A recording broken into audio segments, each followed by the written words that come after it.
할렐루야. 하나님 말씀 안에 거합시다. 성령으로 충만합시다. 오늘 하루도 큐티로 하루를 열며 살아계신 하나님의 말씀을 함께 보도록 하겠습니다. 오늘의 말씀은 사울을 장사 지내는 길르앗 야베스 주민들, 사무엘상 31장 8절에서 13절까지입니다. 그 이튿날 블레셋 사람이 죽은 사람들의 옷을 벗기러 왔다가 사울과 그의 세 아들이 길보아 산에 쓰러져 있는 것을 발견하였다. 그들은 사울의 목을 자르고 그의 갑옷을 벗긴 다음에 블레셋 땅 사방으로 전령들을 보내어 자기들이 섬기는 우상들의 신전과 백성에게 승리의 소식을 전하였다. 그런 다음에 그들은 사울의 갑옷을 아스다로 신전에 보관하고 사울의 주검은 벳산 성벽에 매달아 두었다. 길르앗 야베스의 주민들은 블레셋 사람들이 사울에게 한 일을 전해 들었다. 그래서 그들의 용사들이 모두 나서서 밤새도록 걸어 벳산까지 가서 사울의 주검과 그 아들들의 시체를 성벽에서 내려가지고 야베스로 돌아와 그 주검을 모두 거기에서 화장하고 그들의 뼈를 거두어다가 야베스에 있는 에셀나무 아래에 묻고 이레 동안 금식하였다. 사무엘상을 묵상하면서 인생의 두 갈래 길을 보게 됩니다. 하나님 중심 인생과 인간 중심의 인생입니다. 이것을 신본주의와 인본주의라고 말합니다. 사울은 인본주의 인생을 보여주고 다윗은 신본주의 인생을 보여줍니다. 사울은 무슨 일이든지 하나님을 배제하고 자신의 마음대로 합니다. 이와는 반대로 다윗은 약함이 있었지만 하나님을 철저하게 의지하며 신본주의의 인생을 살아갑니다. 이 다윗이 잘했던 게 무엇입니까? 하나님의 은혜와 긍휼을 구하는 하나님 중심의 삶이었다는 것입니다. 오늘 본문은 사울과 아들들의 죽음에 이어 이스라엘의 비극으로 사무엘상 말씀을 마무리하고 있습니다. 어제 본문 7절에 골짜기 건너편과 요단강 건너편에 살던 이스라엘 사람들은 이스라엘 군인들이 도망친 것과 사울과 그의 아들들이 죽은 것을 보고 살던 성읍들을 버리고 도망쳤다. 그래서 블레셋 사람이 여러 성읍으로 들어와서 거기서 살았다. 사울의 범죄는 자신의 죽음뿐만 아니라 이스라엘의 비극으로까지 이어지게 되었습니다. 골짜기 저쪽 이스라엘 사람들이 누구입니까? 이스라엘 골짜기의 이사갈과 스불론 지파 사람들입니다. 또 요단 건너편 쪽에 살고 있었던 르우벤 지파, 갓 지파, 므낫세 반 지파였습니다. 12지파 거의 절반이나 되는 지파 사람들이 블레셋을 두려워하여 자신들이 살고 있는 성읍을 버려두고 그곳에 블레셋 사람들이 들어와서 살게 되었던 것입니다. 한순간에 자신의 삶의 터전을 잃어버리게 되었습니다. 하나님을 신뢰하는 믿음이 사라지면 앞으로 진격하는 인생이 아닌 도망치는 인생이 되는 것입니다. 신앙의 야성은 상실되고 숨어 사는 인생이 되는 것입니다. 앞서 30장에 나오는 다윗이 이끄는 아말렉 전쟁은 어땠습니까? 하나님께 묻고 응답을 받았던 전쟁이었습니다. 30장 8절 말씀에 하나님께서 말씀하시기를 내가 틀림없이 따라잡고 또 틀림없이 되찾을 것이니 추격하여라. 그 하나님께 응답받은 전쟁의 결과가 어떠했습니까? 아말렉이 포로로 끌고 간 자녀들과 아내들 그리고 그들의 전리품을 모두 찾아오는 승리를 경험하게 되었습니다. 이와는 대조적으로 사울이 이끈 전쟁은 어떠했습니까?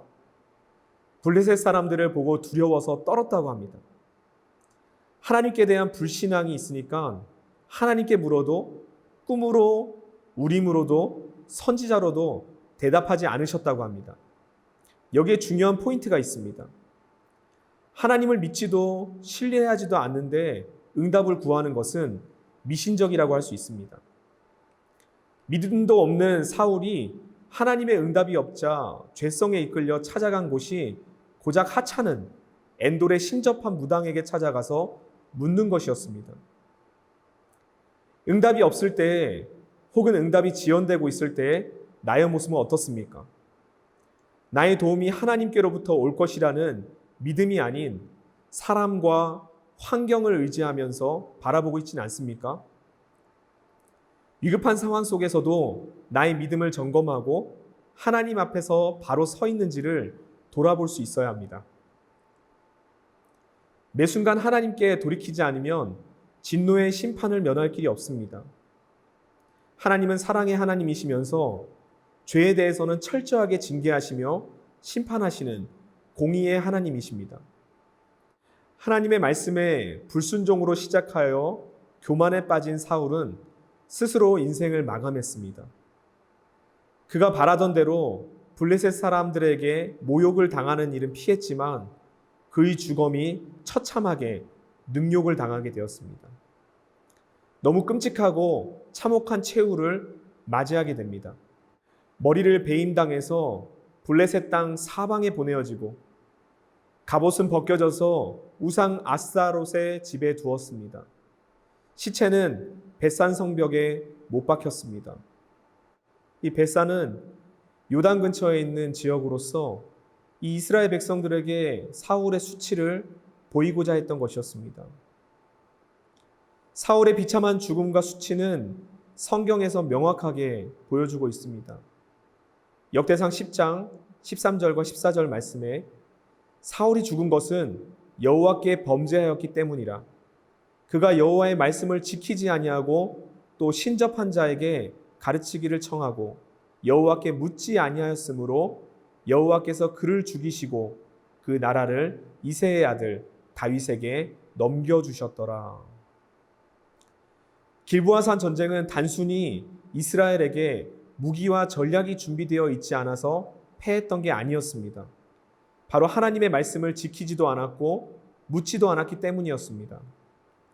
사울의 죄악으로 인한 결과였습니다. 우리 모두는 하나님 중심의 신앙을 끝까지 지켜나갈 수 있기를 원합니다. 하나님 앞에 묻고 말씀을 지켜내면서 하루하루를 살아낼 수 있기를 예수님 이름으로 축복합니다. 이제 사무엘상 마지막 단락의 말씀은 길르한 야베스 사람들의 미담으로 마무리가 됩니다. 길르한 야베스 사람들은 사울과 깊은 관계를 갖고 있었습니다. 사울이 왕으로 세워지고 얼마 지나지 않아서 야베스 사람들이 암몬 족속 침략을 받았을 때 사울이 이들을 도와서 구원한 적이 있었습니다. 그리고 지금 40년의 세월이 흘렀습니다.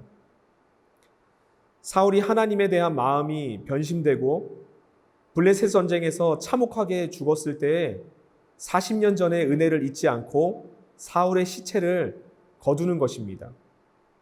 12절과 13절 말씀입니다.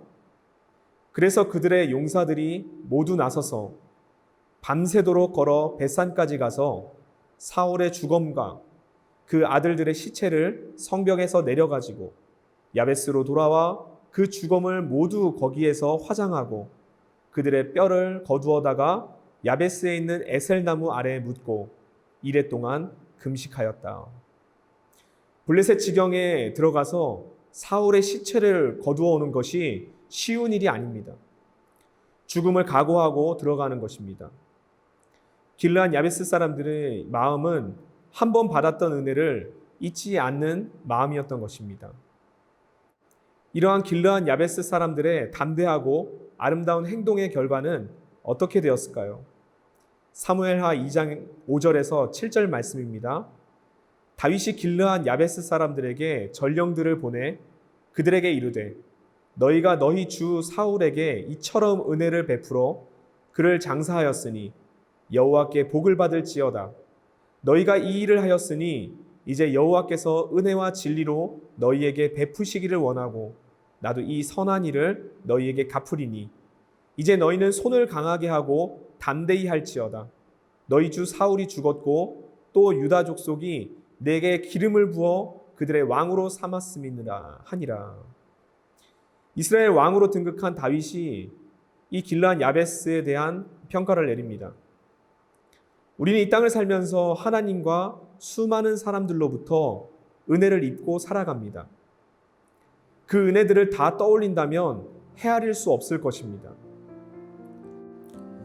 40년 전 입었던 은혜를 잊지 않고 기억하면서 사울 왕의 시체를 거두었던 길르앗 야베스 사람들처럼 우리 모두도 은혜를 잊지 않고 우리의 모든 삶에서 그 은혜를 흘려보내는 사랑하는 성도님 되시기를 예수님의 이름으로 축복합니다.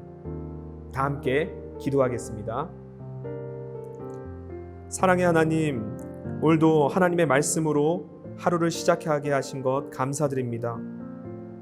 오늘 사울의 불순종의 최후를 보면서 하나님 말씀에 청종해야 되겠다는 결단을 하게 됩니다. 오늘 주의 말씀을 잘 듣게 하시고 잘 새기게 하여 주시며 그 말씀을 따라서 순종하며 살아낼 수 있도록 축복하여 주시옵소서. 길르앗 야베스 사람들처럼 하나님께서 우리에게 베푸신 사랑, 그 은혜, 또 사람들로 받은 그 모든 은혜들을 잊지 않게 하여 주시고 그 은혜를 흘려보내는 자로 오늘 하루를 살아내게 하여 주시옵소서. 오늘도 주신 사랑에 감사드리며 우리를 구원하신 예수님의 이름으로 기도드립니다. 아멘.